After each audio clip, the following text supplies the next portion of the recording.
Good day, everybody. Hope it's been a good day for everyone. It's the first day of May 2017. A couple of things I wanted to talk about today. I know I don't post videos too often. Depends what's going on here. So I'm allowed the free time to do it. But we'll post again tomorrow, probably regular posting. I did send another soul to the light yesterday. Thank you, Jesus. Nice lady from Scotland from 1800s. So praise Jesus for another lost sheep returned home to the light. What I want to talk about is initially is children who pass away either before they're born or after they're born, small children. As I mentioned before, we all have a set time here in this world. And when that time's up, no matter who we are, what we're doing, where we are, what we have or don't have, or how old we are, or how young we are, that's it.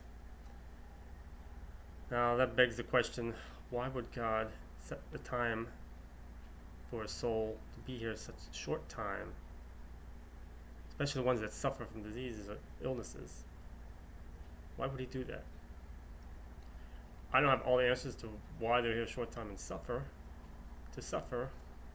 Maybe that ties into their soul's journey over time. Maybe that's, I don't know, go along the Hindu lines, or maybe it is to serve a purpose in regards to the parents, family, something they have to go through. But irregardless of what, again, I don't have all the answers. I just share what I learned, and that's always evolving, as it should be. Because, as a sidebar, if you're spiritually the same as you were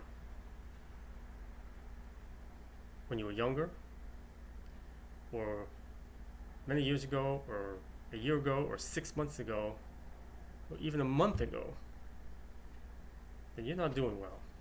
Especially if it's been all your life, you haven't grown spiritually. You should be never the same as you were before. You should be constantly growing in His light, learning and growing.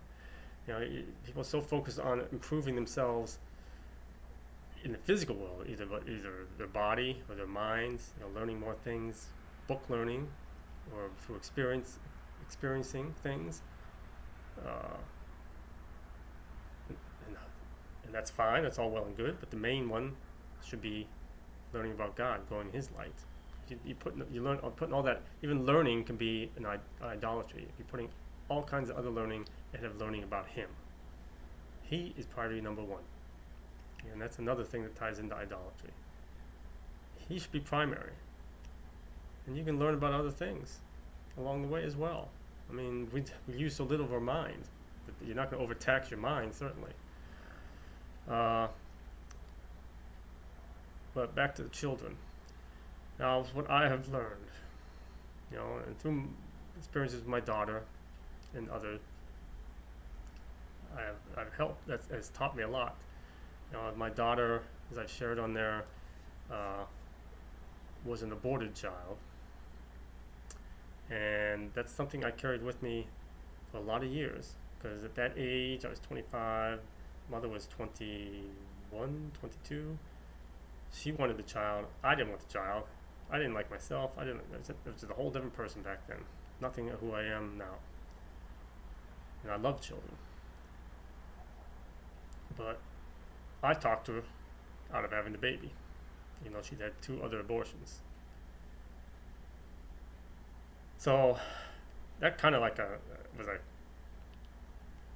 unbeknownst to me, a catalyst of my spiritual journey, awakening, because it led me to the Catholic Church at that time, taking Mother Mary as my patron saint, and my earthly awareness association with her and ultimately with Jesus. I don't consider myself Catholic anymore or any religion. I am spiritualist. Again, religion is man-made. God is spirit. Now, I carried that with me, that guilt, for a lot of years. So over periods of time, multiple experiences, I was able to get rid of it, but never fully. Now that was '84. Now there was back in I want to say,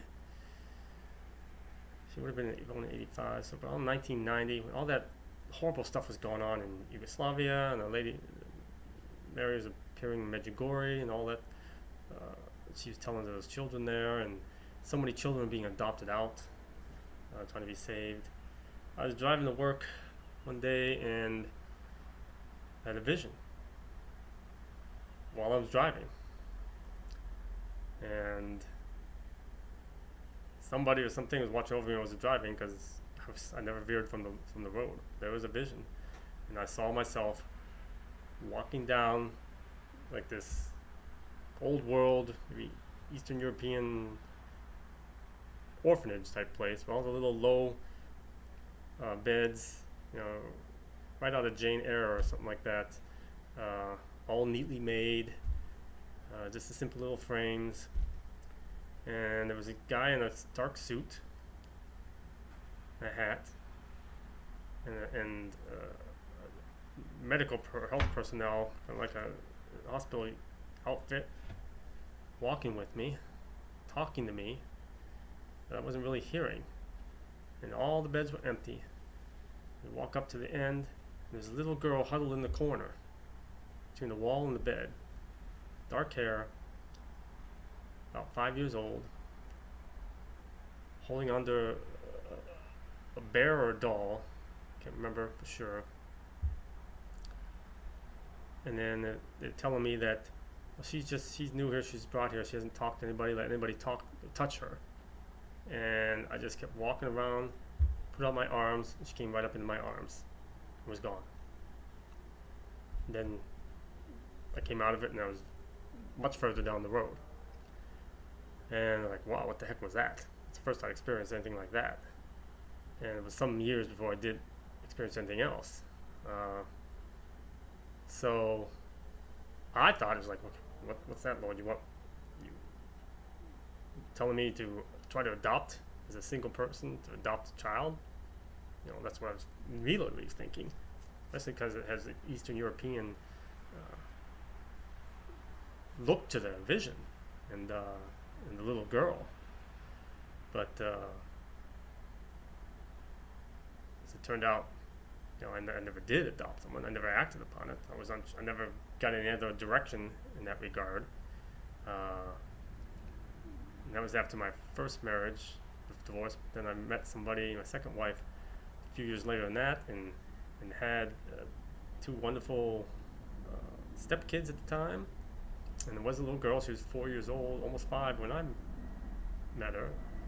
She had brown hair but shorter and a little bit olive skin. So okay, I thought maybe that was the person. As it turned out, I learned much later, no, it was not. Because a year before all these messages started, I had a lady staying with me, and I've shared this story on blog, who had the gift, you can say medium or whatnot, but no, that's an ambiguous term. She just had a gift, was people's gift of seeing spirits all her life. And she had some other emotional issues that affected her, which was her cross to bear. But, she revealed things and was more like an intermediary in this situation, a conduit. And she was staying at my place, that spare room, staying there. She was just visiting the one day, and said this spirit, or was it actually, it was the night before at dinner, the spirit showed up, and she told him go away. She wasn't staying. He had a big smile on his face, older male. She thought it was my dad. It's like, really? Who had passed away a few years before. And the next day, I brought her over to my place, showed her a picture of my dad. She said, no, that's not who I saw. And then showed her another picture, and she said, that's who I saw. It was a picture of my grandmother and my grandfather, both of whom had passed. And I said, really? Yes. So okay, so we spent more time talking, and later on, she said someone approaches. And I go, my dad or my grandfather? She says, no, it's female. Okay. That was my grandmother. She says, no, it's a younger, a young woman. And again, this would have been about 2007, I want to say, 2006, and she said she had shoulder length or so dark or brown hair, and brown eyes. I'm thinking, who would that be? I didn't know anybody young that had just passed away. You know, again, I didn't know as much as I know now, so I was thinking,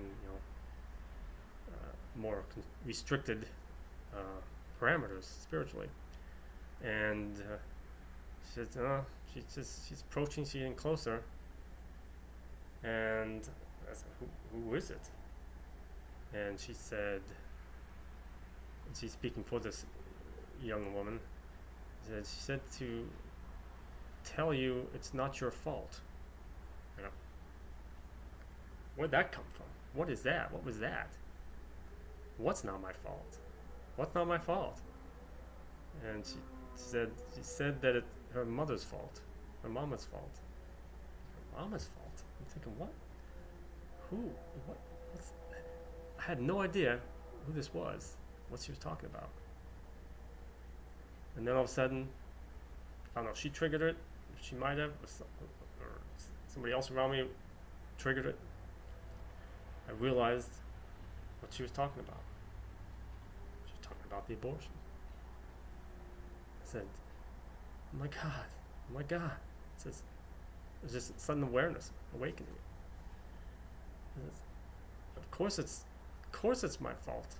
I want to talk her into it. She says, no, that's true, but ultimately it was her decision, her choice.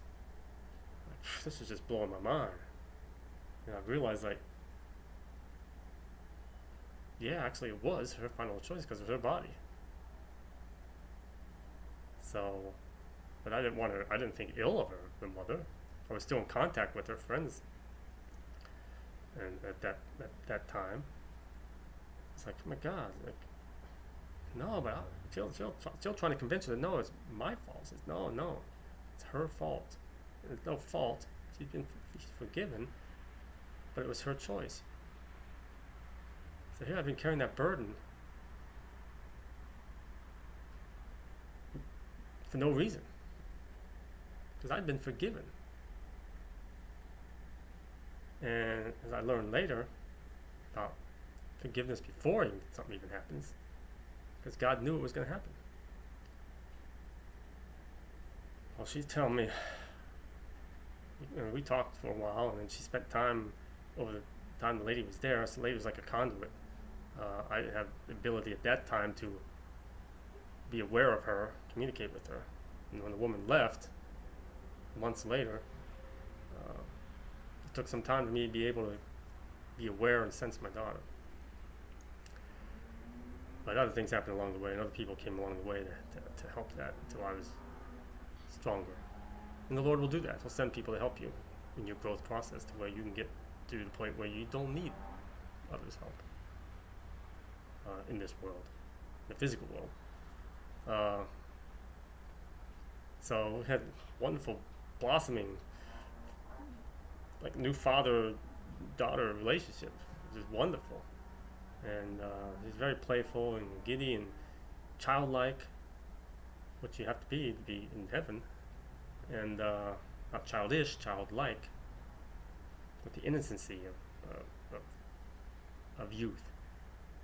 And it hit me like, the age she was right then as she showed up tied in, because she would have been born in probably March of '85, and this was fall of 2006. 21 years old. That's how she appeared then. And that was just more confirmation that the age upwards to the age of Jesus, or regress down to the age of Jesus. Now, the little boy, that the story in the movie Heaven's for Real, also confirmed that when he saw his grandfather, who was young. We regress down to the age of Jesus. I've always had an awareness. One of those awareness things that's got confirmed of why there's an importance to his age. Why specifically 33? I don't know. If he died younger or a little bit older, everybody would have aged or regressed to that age. But the significance is 33. That I don't know of yet. So anyway, more confirmations. That's something we need to tell your mother. We need to tell your mother. She thinks this is great. It's like, no. He said, what do you mean, no? He says, no, because she won't believe. Like, of course she'll believe. She's not atheist. Of course she'll believe. Like, no, she will not believe. Well, 6 months later or so, or 8 months later, I had the vague notion to call her mother and share this information, which, even though I wasn't told not to, I was just told that she wouldn't believe. Well, she wasn't home. She was taking one of her sons with her husband up to his pre-college visit, whatever. And her sister was there, who I knew.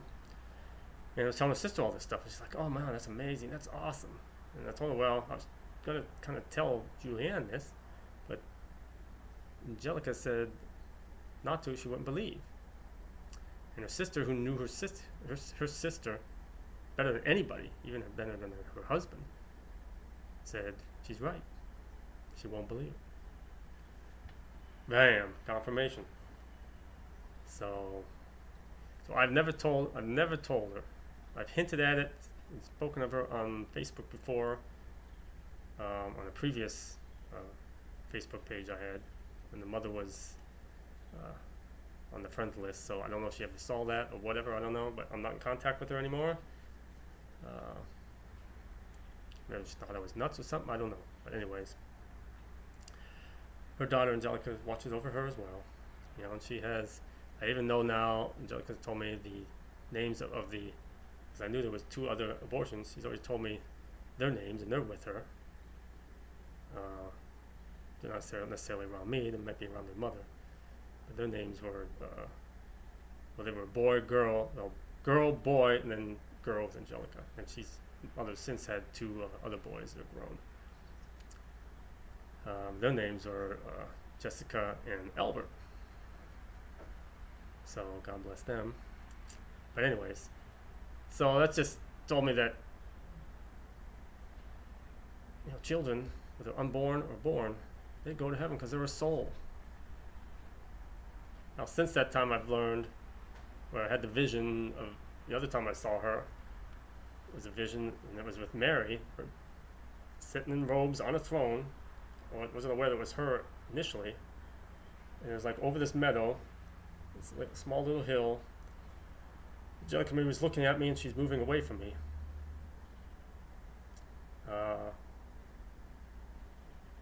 With animals all around. And the lady had told me she loved animals, which got confirmed later on. And she's looking back, she's moving away from me. She's moving away from me. Mary was looking at her, then moved towards me. She got to me, right up by me, and then looked at me, and then was gone. It wasn't years later that I had the realization, the light bulb moment, what that meant. Well, they gave me the meaning of it. Because they don't lock memories, just memories that can't get locked until the early other tumblers have to click into place before that clicks, and then boom. That's kind of analogy of how it works. It's like all these different tumblers, a little piece of the puzzle to fit together before we get that, which is any learning.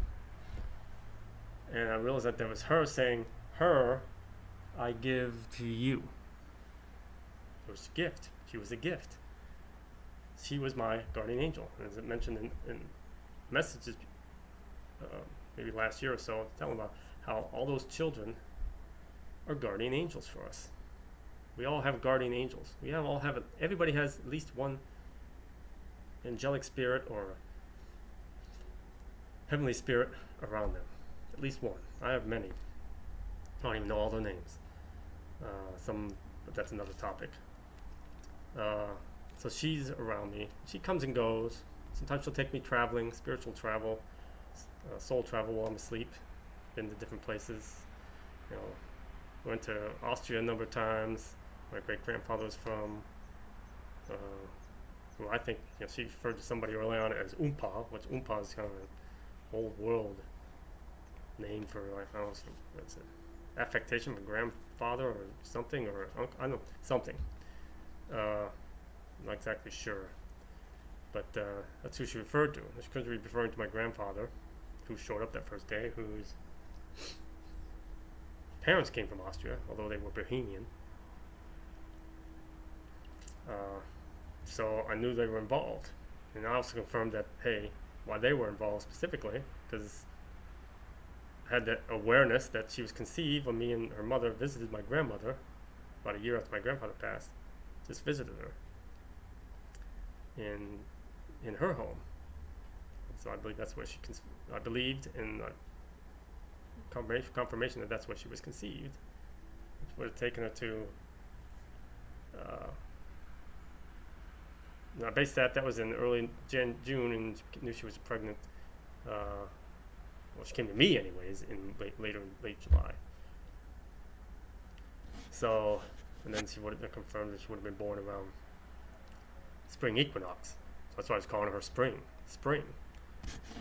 And remember asking the woman, like, are they given names in heaven or what? So she wasn't sure. She just admitted she wasn't sure. So we were calling her Spring. So she said, ask her. So I just tried, next time she showed up, I tried to ask. She said, you just have to use, mentally. We can ask vocally. They hear. But I don't hear back vocally, of course. I don't have that gift. So I was thinking spring. And I remember seeing like a neon sign, the word spring, moving away from me and coming back through it. Angelica. Whoa. Which made sense, angel-like. It's a beautiful name. So that's your name, she says, yes. And she was giving it to her in heaven. I've since learned that through other children unborn, unborn that come to me to speak to their parents, that if parents aren't thinking of a name or don't have a name in their heart, wouldn't have, because they weren't thinking about children at that time, then they're given a name in heaven. But if you have a name for a child that you lost, certainly if you had one born you gave a name to, they have that name. Or you had a name in your heart, God already knew you was set on to choose, whether you even thought about it or not, and that's the name they're given. Although we all have soul names too, but that's the human name they're given. So, how she ended up with Marie added onto it was a lady that I met online, never met her physically, talked to her for a short time, who had passed away, had near-death experience. She was diabetic, and she'd gone to bed, sleep one time when she was married, and this is years ago. Forgot to take her medicine, her insulin, I believe, and she slipped into a coma. And she remembers looking down on herself, and she was going up some stairs, seeing this bluest sky, and looking down and see everything was so bright, going through a doorway, and she looked down, and she saw her husband over top of her, trying to going through stairs she saw, looking through the stairs, and then going through another doorway, and just each doorway she went through, she felt more and more peace. She looked down, and the paramedics were on her, and later she looked down, she's on the operating table, and so forth, and she went to her and opened the fifth door. Then suddenly she woke up back in her body. Felt more peace each time. Now, post near-death experiences, seeing different things. We're all different. Just we all perceive differently in this physical world. Spiritually, we're going to see things differently. And one of those awareness things that I've had is that we all might see Jesus differently. And that's kind of being confirmed because when I was in previous residence, this elderly lady who saw Jesus in her life in a very dark time and spoke to her, and she put her on a new path, her purpose, and she became an artist. She paints many different things, but beautiful religious works too, that she's guided, told to paint. And one of them was Jesus, or a number of them was Jesus. And she gave me, Holy Spirit told her to give me one of those paintings, a small version of one, with Jesus in the boat with two disciples. And there's his face, that she saw. And then there's that Lithuanian young girl who's getting the gift at a very young age, a paint. And she painted Jesus as she saw him, and he looks different. And then the little boy having this for real, he saw him as that girl painted, which he didn't know the girl, he just happened to see that painting later on, so that's Jesus. So I think he can appear to us any way he wants, and he can. He can appear however he wants. He can appear as a shoe sitting on the floor there if he wants to. It doesn't matter. I mean, the devil can appear, and he tells us that in the Bible. The devil can appear, even appears an angel of light. How much more so is the ability for Jesus, for God? So anyway, Angelica Marie speaking to her and communicating to me. So another again, God gave me a temporary person as a conduit for communication as my ability grew.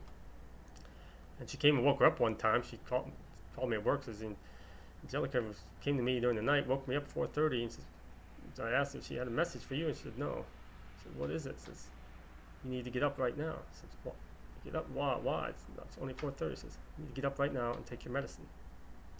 And she went and checked, and she never took her medicine again. She went to bed.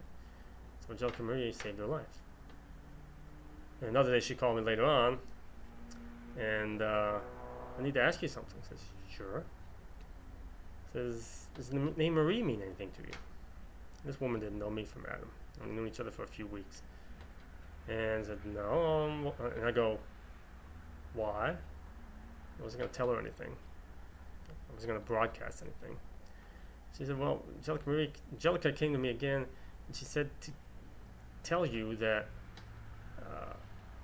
to refer to her as, I'll call her Angelica Marie from now on, and that would have meaning to you.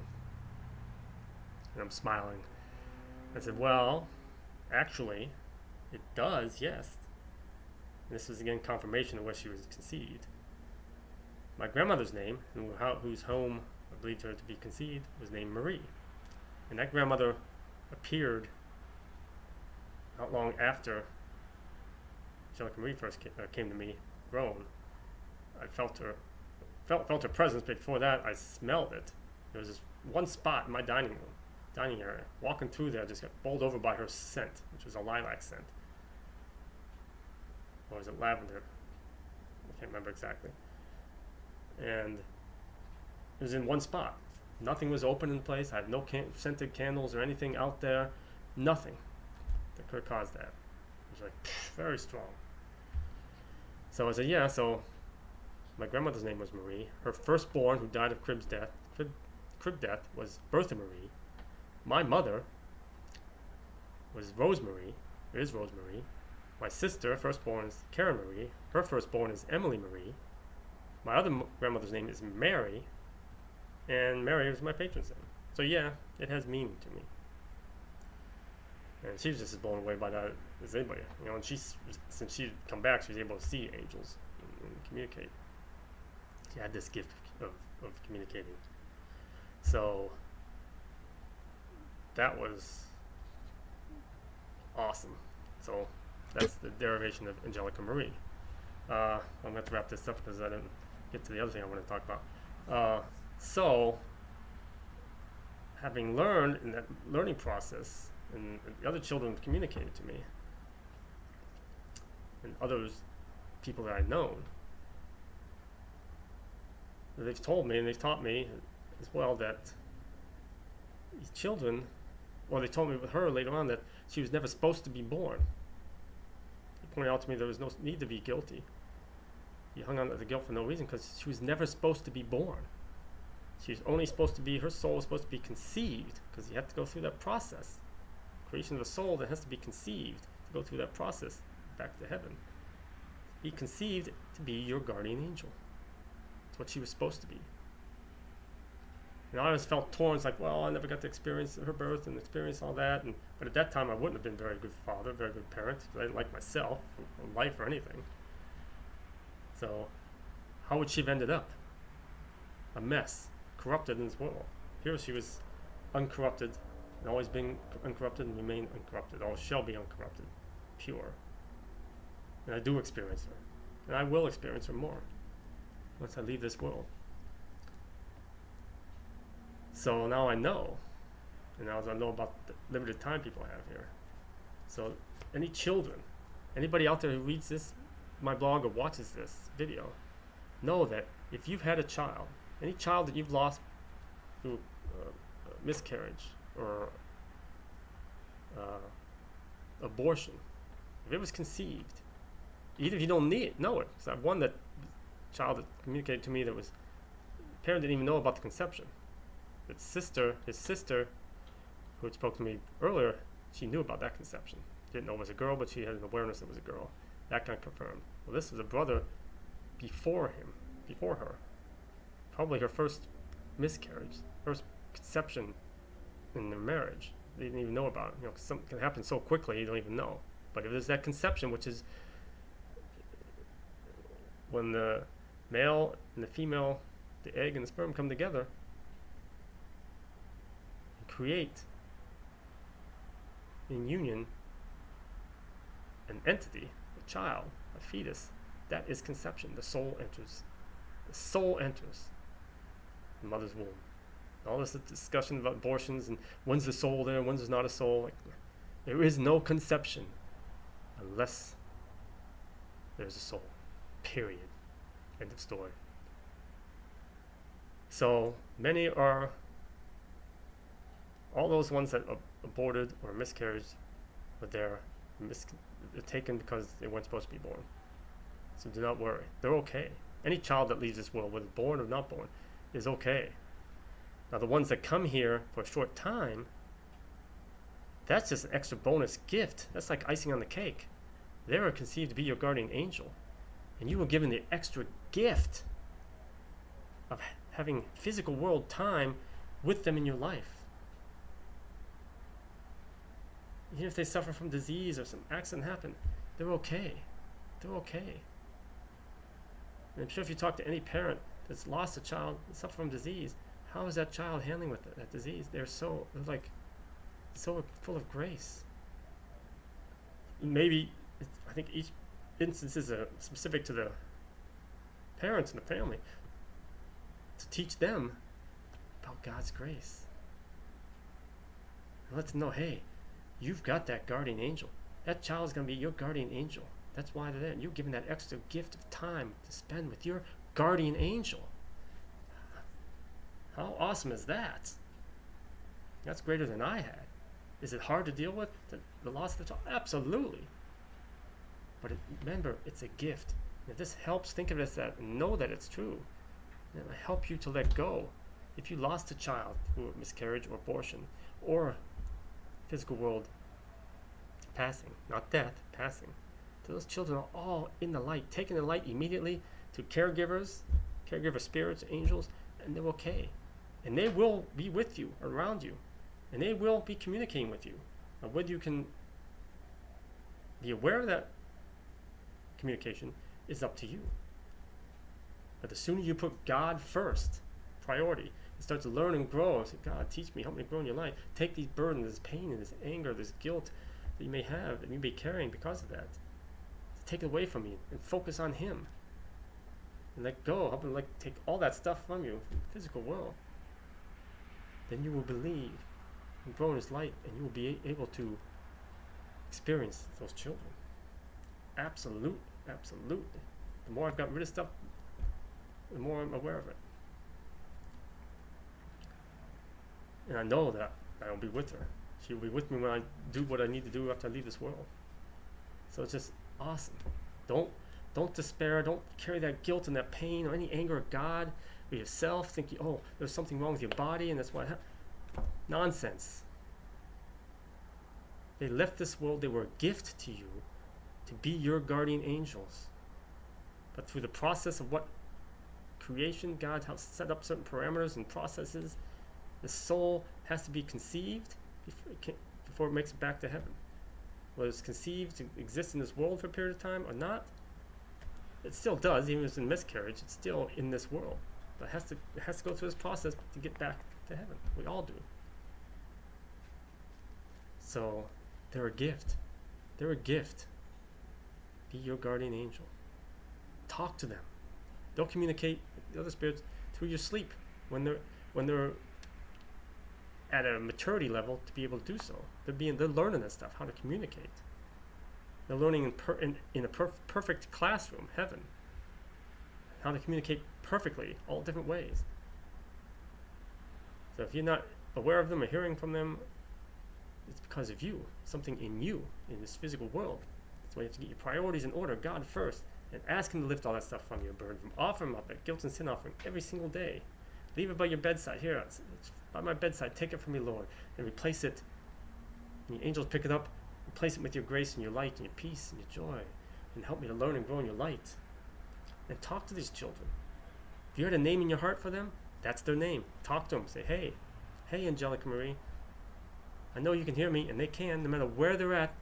You know, space and time is things given to God, to man, as illusions for us to function in this world. It's not the same where they're at. Think of it as if they were across the world, the other side of the world, and you thought about them, or you called to them. They heard you and they're hearing it just like that. They're not restricted by space and time. So talk to them. The more you talk to them, the more you believe, and let go, the sooner you'll be aware of them. But they're there. They are there. I promise you that. Absolutely. Those who have much, much more will be given. Faith. Those who have a little, and what they have will be taken from them if you don't have the faith. Gotta believe. Gotta believe. So children are guardian angels. They're a blessing either way. The ones that stay here, don't mess them up. Be the good parent and teacher to them. Don't mess them up. All these bad people out there, they weren't born that way. All born in innocence and purity. Someone happened to set them on the bad path. Don't be that person. Protect them as long as you can. Teach them is what we're supposed to do in the Lord, and guide them, prepare them for when they have to go out on their own. So children are your guardian angels. Don't forget that. And that's it. I talked for 40 minutes. So thank you for listening to me. God bless. Praise Jesus. Amen. Good night.